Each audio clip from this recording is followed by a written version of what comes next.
All right, welcome back to D&M Smokey Garage, as we're calling it. I think that we're sticking with that this time. And this is Evan. This is another guest appearance here. Dustin, you met last time.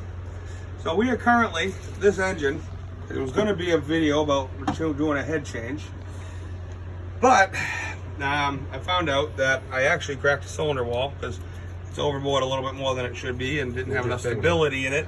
Yeah, you can see it. I could have put some stabilizer in the water jackets, and that would have prevented that. But when I ultrasounded it, I believed it had enough walls. It must have had a rust pocket, an old block, old cast iron. Sometimes it just doesn't hold up to power.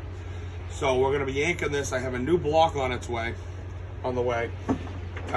It's poured 60 thou over, and I can just take all these parts, my stroked crank, everything, drop them right in, buy a new set of pistons so that they can be homed right to the block by the machine shop. And we're going to end up doing a video about building a motor. And since you already saw the disassembly of the head, I'll show putting the head on, so that will also complete, doing head gaskets for anybody who needs to know.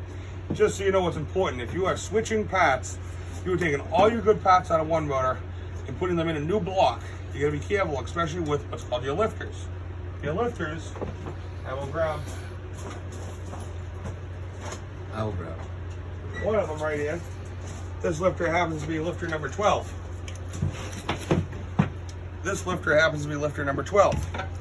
And when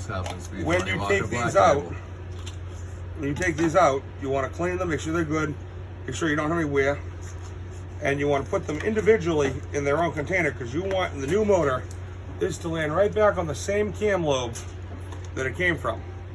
Because if it doesn't land back on the same cam lobe, it's going to have different wear, and you're going to end up causing problems down the road with wearing out your lifter or wearing out your cam. And you want to always put 12 in on the 12th lobe of it. And everything starts from your firing order back. So number one, I go number one, and then from that point it's piston 1, piston 2, piston 3, piston 4.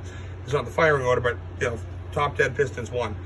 And then so 1, 2, 3, 4, 5, 6, 7, 8, so going up a scale.